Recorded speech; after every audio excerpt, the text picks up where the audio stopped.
Creator of the intertwined, you made each soul unique, each one with ears to hear faith's call, each one with voice to speak. Hello, everyone, and welcome. My name is Mike McMahon. I am the Executive Director of the Hymn Society in the United States and Canada. And it's my pleasure not only to welcome all of you who are logging into this interview today, but it's my great pleasure to be welcoming Jacque Jones to have a conversation today. Jacque has been a writer pretty much all of her life, but she only started writing hymns in 2003. Her collection of texts that's titled Songs Unchanged Yet Ever Changing was published in 2015 by GIA. She's been an active member of the Hymn Society ever since she started writing hymn texts and has served on the EC for many years, I think 10 years altogether, and has served as president of the Hymn Society from 2014 to 2016. She's a member of Plymouth Church, historic Plymouth Church in Brooklyn, where she's been very active as a worship leader. So, Jacque, it's great to have you here and to have this conversation today. Oh, it's wonderful to be here. And I wish everybody a happy St. Patrick's Day. Indeed. And there are many of our friends who have already logged into this interview, and I just want to invite them to feel free to make comments in the chat. And actually, if you have questions, probably better to put them in the chat also. And if there's something that seems pertinent, I'll try to put that to Jacque as we go along. So I'll be watching. So Jacque, I love to always start to hear a little bit about your early life and how you got involved in church and singing and your sort of your experience with hymns as in the early part of your life. Okay. Well, I grew up on the Texas Gulf Coast, and I between Houston and Galveston, and I grew up in the Presbyterian Church. My parents both sang in the choir, so I was left on my own. So I always sat in the front row of the church and sang as loud as possible out of the red Presbyterian hymnal. Eventually, we started a children's choir in the church, and I sang in that, and then later joined the adult choir. So throughout those years of my growing up in Texas, I was participating in music and absorbing hymns. Wow, that's pretty cool. And did you learn a lot about hymns when you were young? No, not really, other than, as almost all of us have, I learned what my grandmother's favorite hymns were. And actually, I always think about this when I see you, Mike, there with the cross hanging in the background. Of course, the Old Rugged Cross was my grandmother's favorite hymn. Oh, So, well, that's pretty cool. I think a lot of the people who have been leaders in the Hymn Society sort of had careers in church music or ministry, and you bring a different perspective. Like I said earlier, you've been a writer. Can you tell us a little bit about your writing career, how you got into that? well, I've had other professions. I've had a rather spotty career, but in all of the things I did, writing was a big part of them.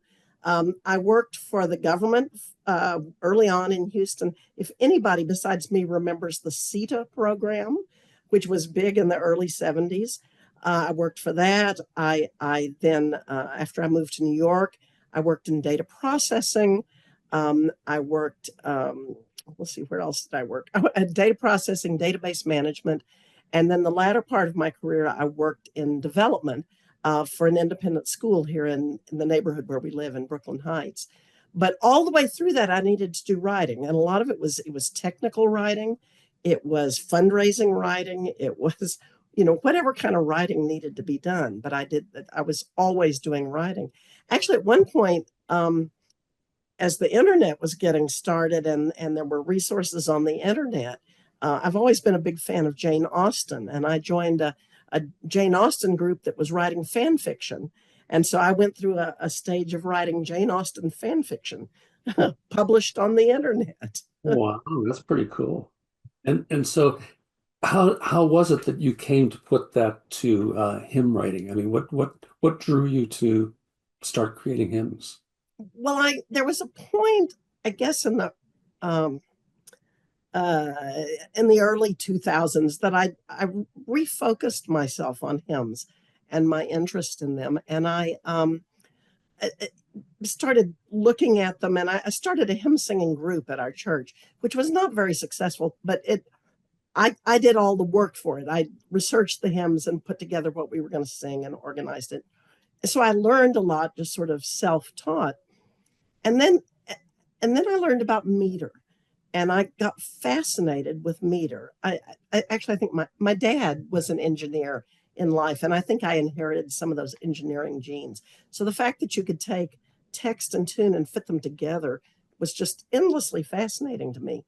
So I took a tune and I hammered a text into it, and I made it work. It didn't really rhyme, and I'm not sure it said anything really, but the text and the tune fit together. And I thought, oh my goodness, okay, that's how it works.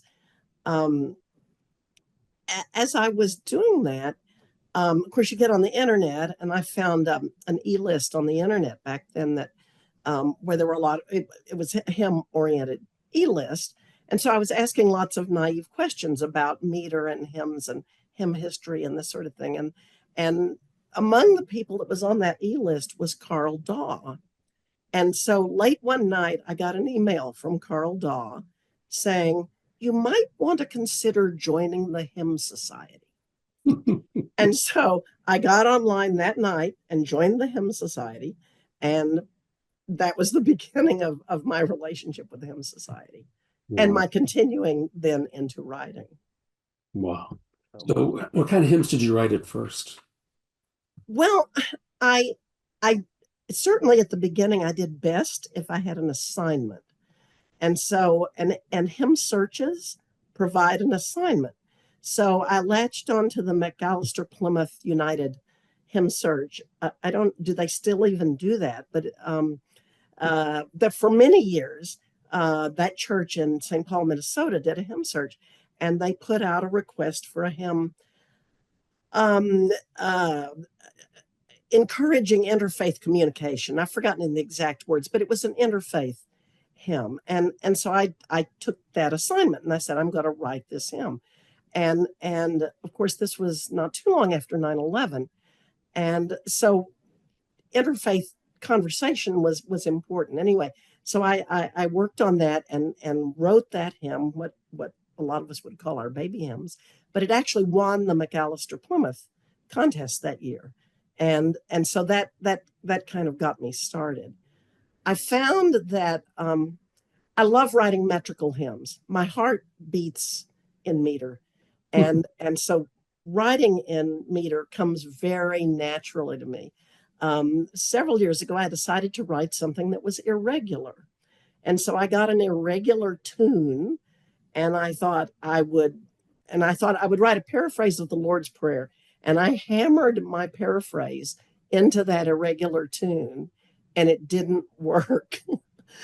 So it took Adam Tice and Sally Morris to help me sort it out and figure out how to write irregular. And actually, the outcome made by community is quite good, I think.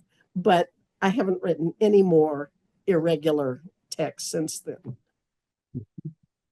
Um, since you started what in 2003, are you still writing? And what kind of things do you like to do? I haven't written so much lately, but what I had been doing more recently, um, I've been writing some hymn paraphrases. And I started doing that, I guess it was during the pandemic, or right before, it was in 2019, actually, it was before the pandemic. Our minister um, did a summer sermon series on Psalms, and he did 7 Psalms, and I like an assignment, so I Hmm. said, okay, I'm going to write a paraphrase of those 7 Psalms, and so I did that, and so all of those are now up out there, and they're on the GIA Unbound, And so I have enjoyed doing that and continued to do that. Cool. Um, I know that you've done some collaborations over the years, and I was wondering if you could talk a little bit about those, some of the more significant ones. I've done some very interesting collaborations with Ben Brody as a composer. The first one was a non-collaboration in that he wrote a tune and I wrote a psalm paraphrase, and he went looking for something to put in his tune, and I sent him my psalm paraphrase, and it won the Church of the Servant psalm contest that year. So, but we were in completely different rooms doing that. But since then, he has sent me some tunes and some ideas that were unique to me, and where you have a soloist, where you have the group is singing a refrain that repeats and a soloist that sings over the top of it, much in the spirit of Taizé. And Ben encouraged me to use a psalm and to paraphrase that psalm in such a way that the soloist could sing over. And we collaborated on the phone about this, and talked about what we thought was important in the psalm and needed to be included, and what could be left out, that didn't need to be a part of this, because it didn't need to be the whole psalm, just part of it. And so he worked his musical magic with that. And I think we've created a couple of really beautiful pieces that are meant to be used in worship, and also where I wrote a prayer that could be read in the middle of that.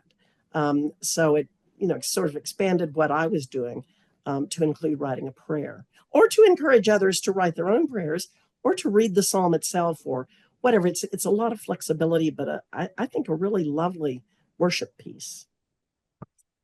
When you talk about collaborating with someone who's writing music, it makes me wonder about the relationship between text and tune, and a question of priority and or starting point. And we've had some different answers to that question in these different interviews. Like Mel Bringle mentioned that she loves to start with a tune and then create a text for it. And Alice Parker, of course, was very insistent that text is always the most important thing, and you have to start with the text. So I just wondered if you had any feelings about that. Well, as you're saying that, I'm Amanda Husberg is popping into my mind, and she was a dear friend and Brooklyn colleague, and now a blessed memory. She was most adamant that the text was most important, and she wrote a couple of texts herself, but mostly she was a composer, and she loved bringing other people's texts to life. As far as writing, I've written every different way. I've written where I've taken a tune and written on top of a tune. Once I got really comfortable with meter, I found I didn't need an underlying tune really to write. The meter just flows for me. But I've also had people send me tunes that have inspired texts. So I've sort of worked all those different ways, and I'm comfortable doing that. And are you? I mean, do you feel like it doesn't really matter? I mean, that there are different possibilities for starting points. Yeah, I guess yes. There's sort of just all different ways of coming at it, and I'm also thinking about. I mean, I like to connect the dots, and a lot of the hymns that I've written have been connecting the dots, and so I'll go usually to the Bible and find the dots that I want to connect, and then connect them. One that's popping to mind that I wrote many years ago is called Ribbon Clad Boy Child. And it's almost a folk hymn, but it takes cloth and fabric and clothing through the life of Jesus, and to connect all of those dots. That's the sort of thing I really enjoy doing. Another one I did more recently is now I'm going to have trouble thinking the name of it. a child in a manger. And what I had was that when you think about it, a manger it's a food trough. It's where animals eat. And therefore it is a table. And so here's Jesus presiding at a table for animals at the time of his birth. And then you come to the Last Supper, and again, he's presiding at a table. And how could I connect those two events? Excuse me, I'm going to cough.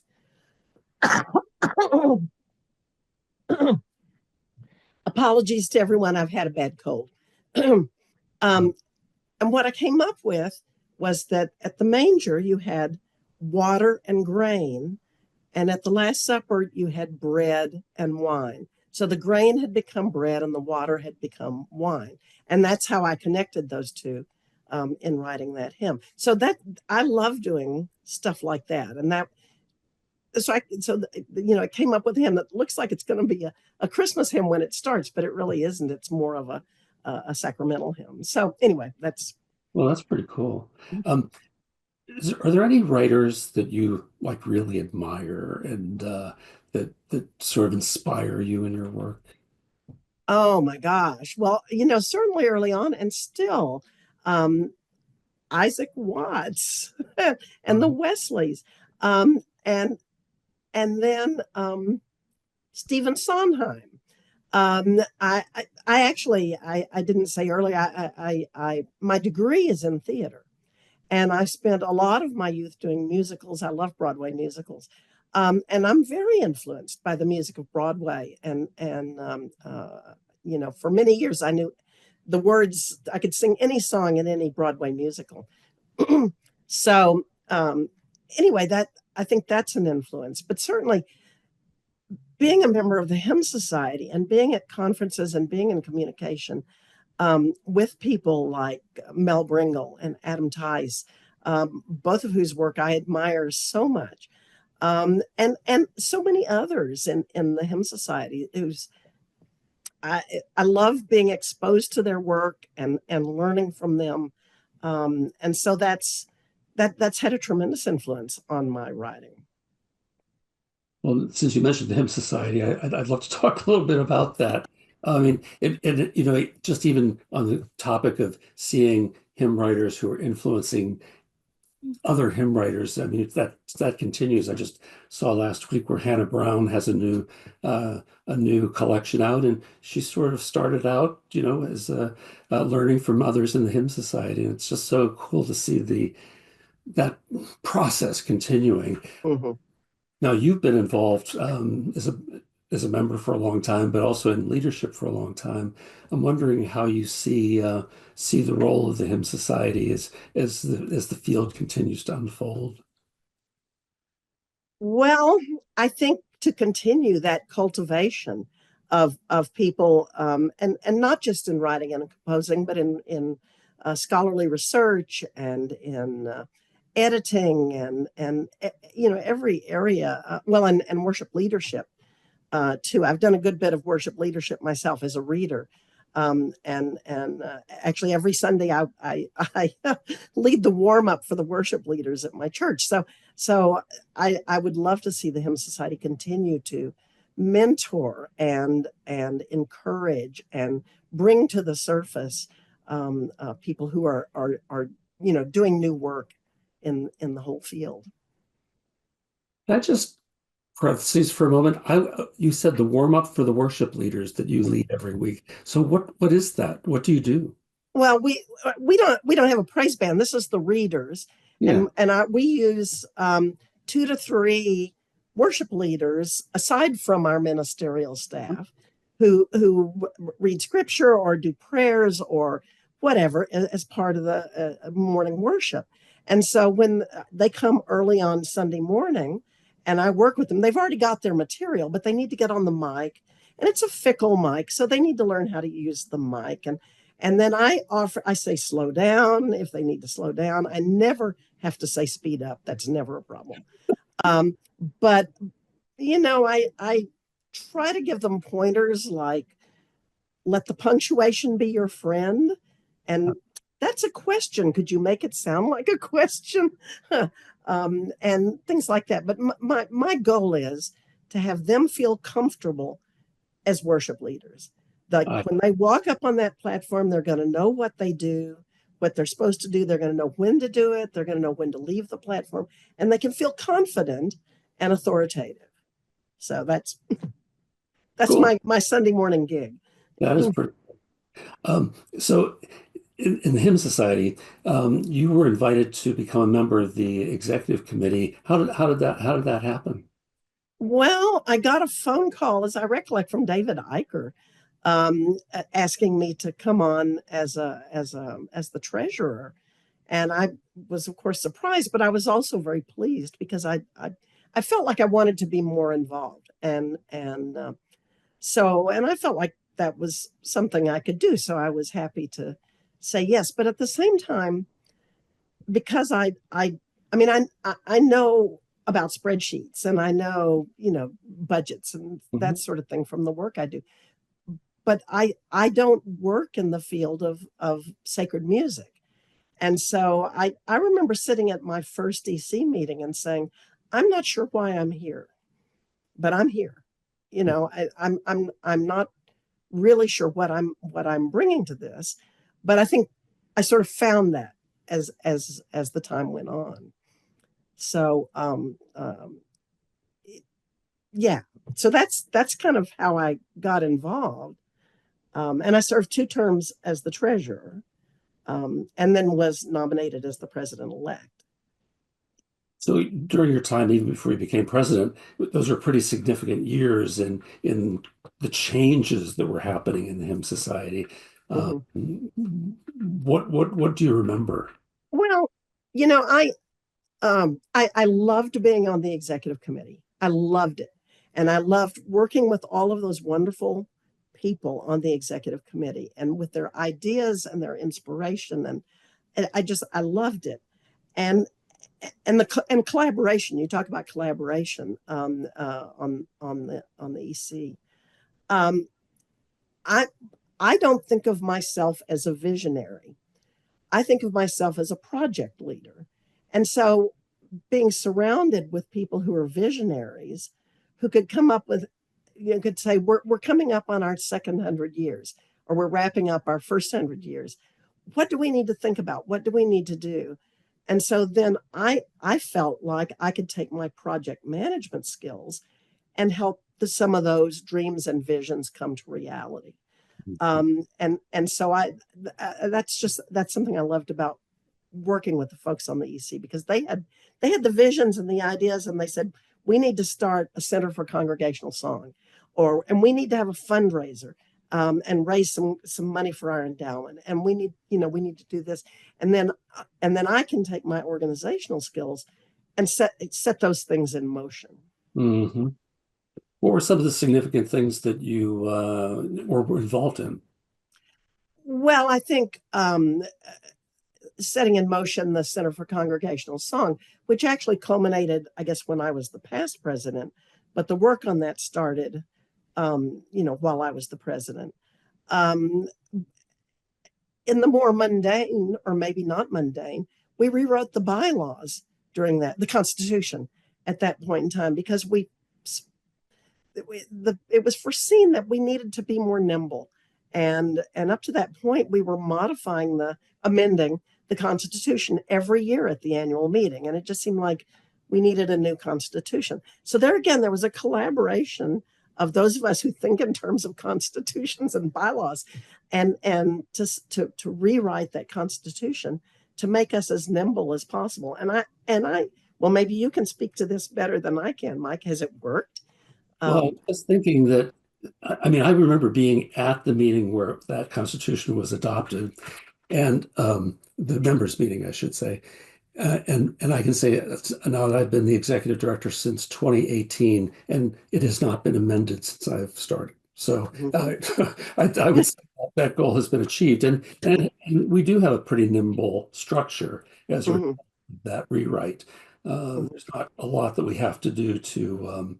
We're not in conflict with the Constitution constantly. Right, right. Yeah, you were finding yourself. So, and that first campaign that we had, that was one of the projects that we worked on that kind of started in Winnipeg, and that was Joanne Reynolds and John Thornburg polling the membership and getting their ideas for the future and pulling all of that together, and then to begin an actual fundraising drive.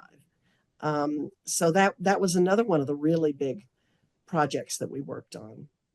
That was that was a pretty amazing accomplishment. I mean, the goal was extremely ambitious, and for an organization our size to have achieved that is quite remarkable.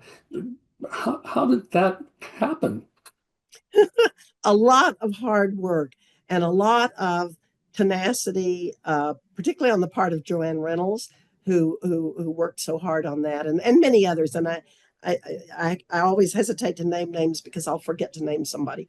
But there were a lot of people who worked very, very hard on that campaign to make it come about, and it was successful. So, and of course, we had the help of our consultants.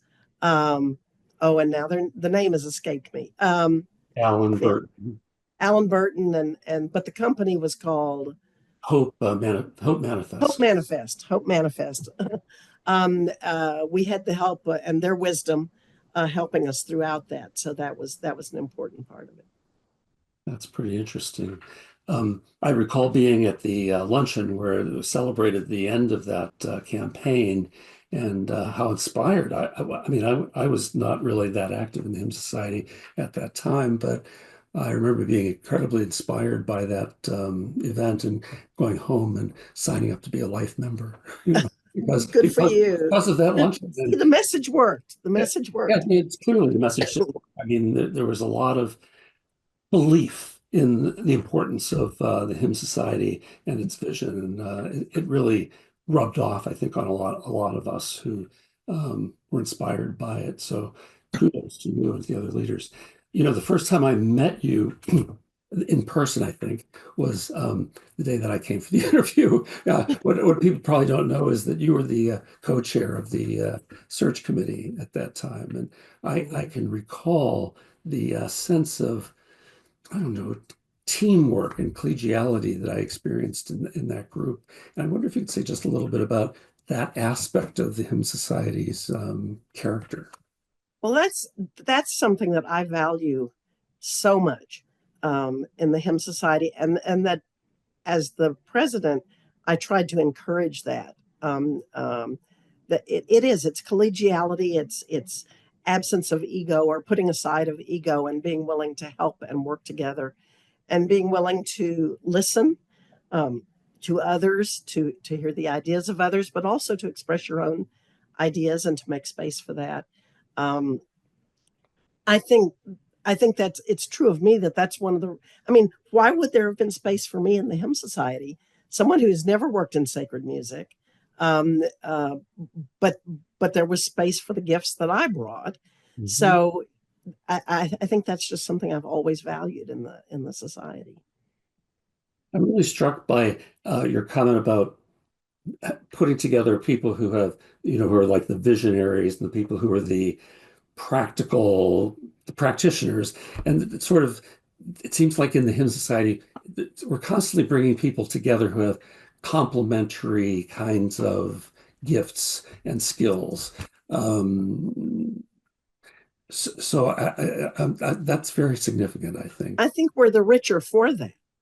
I think that's the whole is greater than the sum of the parts, maybe, or vice versa. But I think we're a rich organization for that we bring together people with different gifts, and get them talking to each other and meeting over lunch, or talking in the halls or whatever. That's the beauty of the conferences, and I do certainly love the conferences. And I was just thinking back. My first conference, I think, was in 2004 in Collegeville. And I know a few months before that, I went to my husband and said, I hate conferences. I'm an introvert. I hate conferences, but I need to go to this one. And I'm not sure why, but I need to go to this conference. And he said, okay. Actually, is this a good time to give a hat tip to my husband, who has been so incredibly patient and understanding and supportive The woman he married in 1986 was not writing hymns, nor was she a member of the Hymn Society. Right. And so he's been terrific over the years, and has become known as the person who goes on the campus tour when at the conferences, and then comes back and tells us all the campus lore and the history of the campus and all of that. So he's been terrific. Just last summer, he was telling me about ghosts, I think it was at Emory, right? Isn't that Mm-hmm. Mm-hmm. about the history of Emory? Yeah, it was quite fascinating. And what people also probably don't know is that he's been active in the Hymn Society himself. I mean, he is right now a member of the investment committee. He has been ever since I've been here, and asks great questions. So all that money that was raised and his, our endowment that's continued to be help us to keep this going. He's been one of the guardians to help us keep our advisors accountable, Mm-hmm. and it's very very great. So my hat tip also to so speaking of development, you recently accepted the invitation to co-chair the Institutional Advancement Committee, which is really responsible for the development aspect of our life together. And you've been involved in that actually for a couple of years, but now as co-chair. Here you have an opportunity to bring your practical skills to the work and support of the Hymn Society. So can you tell people a little bit about what we're up to in the development area? Well, this is a new development, as it were, but we're meeting this week, and we have reassembled people who have served on the committee in the past, and maybe identifying some people for the future. And the plan for this week is that Mike will give us an update on what fundraising we have in progress and where all of that stands, and um, we'll talk about what we might need to do in the future. What can we do better? Are there some new things we need to consider? Um, um, and so we also think too about membership. We called it the advancement committee. So it's not meant to just be fundraising. It's also advancing the organization in itself. And one of those things is membership, and thinking about new ways to attract members. So that's, and I'm thrilled that Hillary, of course, is the chair as the immediate past president. But I'm thrilled that she was willing to let me come on board as the assistant, as a co-chair, and be involved in that again. Yeah, that's pretty cool. And one of the things I found out when we talked a couple of weeks ago was that in your work to redo the Constitution and all that, that you, in fact, were the one who gave that name to the committee, the Institutional Advancement Committee. So this has come full circle. So now enact I what you think I dreamed of. think I think the advancement committee. I think we needed an advancement committee, and we put it in the Constitution. But I think we're trying to learn how to live into it and to find its purpose and how it can be the most helpful. And we've been successful and we've been unsuccessful over the years. And so I think so. This is my comeuppance, I guess, for having put it in the Constitution, that I'm going to see if I can help it, find its purpose and how it can be the most useful to the organization. One of the things I've experienced as being part of the Hymn Society is that this is a group that has like really, really, really big dreams and visions. And, but we're a very small group. And so the challenge is always trying to find the resources to help us enact that vision. Sometimes it means, using the little we have, those 5 loaves to feed the 5,000. But sometimes it means trying to find deeper kinds of resources. Now, just recently, you and I worked together on trying to write a big grant to see if we can do that. But I'm wondering what your thought is about the kinds of resources that make this work possible. Golly. I mean, I think that's something that we have to keep looking for. I think that those resources are sometimes hidden, but I think, and I worked in philanthropy for 20 years. I think that there are people out there who have the resources and they want to be generous with them, and it's finding those people and what catches their imagination and putting those two together. That's where that sort of special funding can come from. And I think we just always have to be on alert. I think everybody in the Hymn Society needs to pay attention to the people around them. And I mean, one of the key things that can help you get grant money from funding organizations is if you know someone who's on the board. And if you know someone who's on the board of that foundation, and that gives you a little bit of a connection. It may not work out, but probably all of us know people who serve on boards. And it might be a board of a church. I mean, it may not be the Lilly Foundation. It may be a church or a small organization, or an organization that we can pair with and collaborate with, where they bring their resources, we bring our resources. But I think it's everybody paying attention to where there are sources of money. And I also think it's everybody remembering that you can contribute, that you can make a financial contribution, even if it's a small one. I don't want to sound like NPR. We've just had NPR doing its fundraising for the last few weeks, and I'll sign everybody up to be a monthly donor. But it's helping everybody understand that they can contribute, and money is good. We love money. Time is good. We love time. But it's being aware of what's around you and what captures the imagination of people around you. Yeah. And that's another aspect of the Hymn Society that I've experienced, is the sense of community that sort of says, we're all responsible for this. We're not like a company that's, providing just providing services. We are a community that sort of works together to accomplish a goal. And one of the ways, of course, is by providing the resources to work. So I'm really grateful for your leadership in this, because you've just done such amazing work. Well, I hope so. And I've found everybody to be willing to say yes when I've asked them to do something. It's very rare that someone will say no to me if I say, "Will you serve on this?" or whatever. And if they say no, they have an extremely good reason.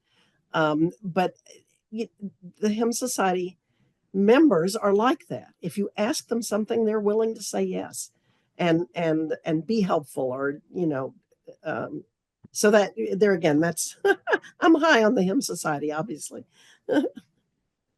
Oh, that way. Yes. We'll get high on the Hymn Society here. Well, I think we're coming near to the end of our time, but I just wanted to perhaps invite anybody that might have a question to put that into the chat. We have a lot of great comments, people enjoying this conversation. I was wondering about the future. When we had the centennial planning, there was a lot of feeling that we did not want just to have a retrospective kind of celebration, that we want to be prospective and future looking. And so I guess I'd like you to sort of invite you to put your futuristic hat on and say, where would you like to see us going? And perhaps concluding with what would be your fondest hope, for the Hymn Society? Excuse me.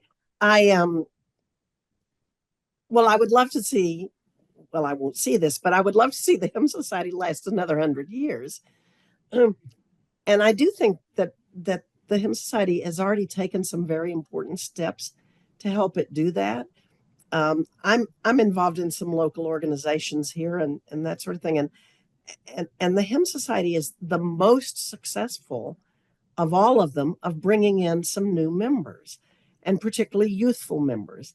And I think, we owe a huge thanks to Austin Lovelace for setting that in motion. But I think bringing in the Lovelace scholars and then engaging the Lovelace scholars, not just having them show up at the conference, but giving them meaningful things to do while they're there so that they meet people and form connections. And, so we get them engaged and they come back. Not every one of them may come back, but many of them do. Whereas other organizations that I'm aware of, like here in the neighborhood, are aging out, and there's no new blood coming in. I think that if the Hymn Society can keep that going, I think that's so important. And so, how many Lovelace scholars have served on the EC now, or leading? It's just amazing what we've been able to do with that program. So I hope we can keep that going and keep that bringing in. And then we just recently had this campaign to give gift memberships. And I think that did we meet our goal or very close to our goal on that? We haven't done the final accounting, but we were like right on the edge. So I think I'm pretty hopeful that we did actually meet that goal. I think even if you're on the edge, I think we could call that a win. Well, and you mentioned gift memberships. One of the things that there were two members who gave donations where they said, here's money. Find some students that could use a membership. So okay.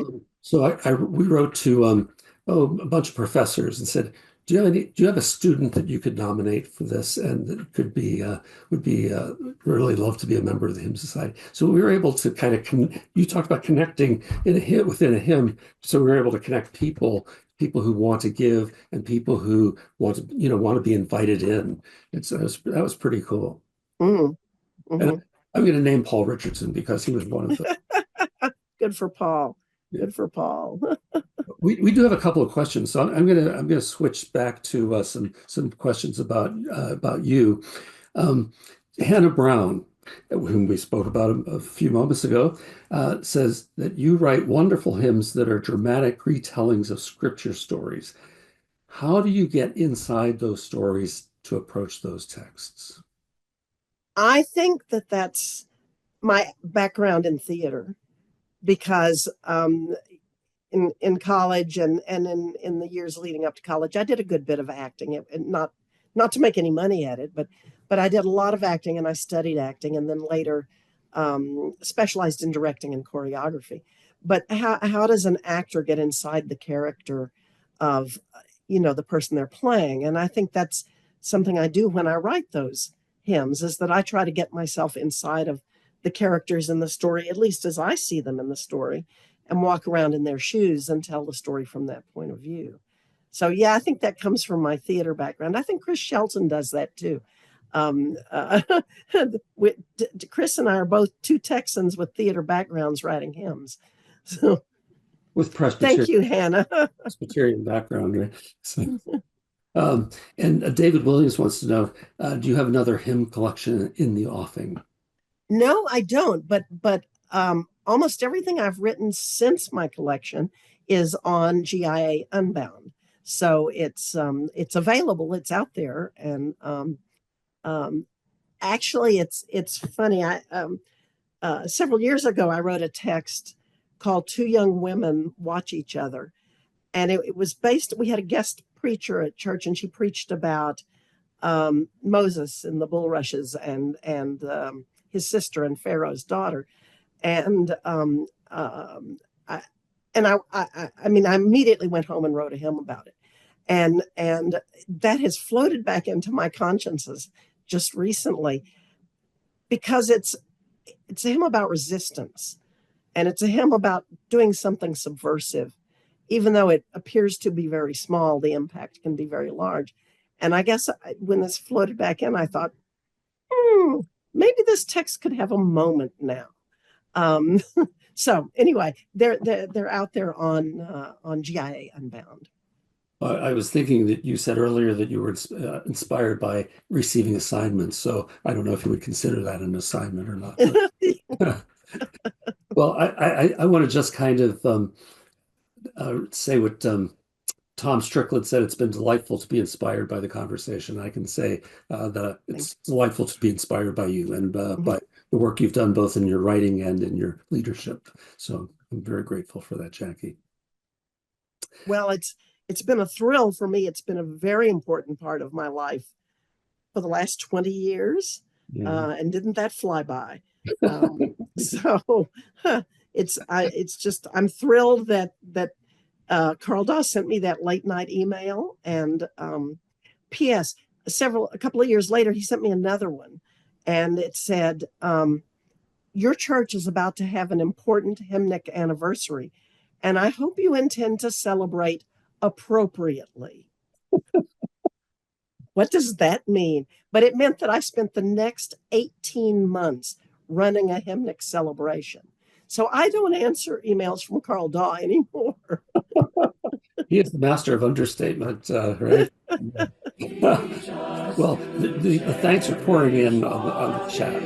I just want to echo that and say how grateful I am for you and for this time together to have this conversation. Right? Well, I'm thrilled we could do it. Thank you so much. Well, thanks everybody for being part of this, and look forward to seeing you again next month. Take care. From different sources, comfort comes.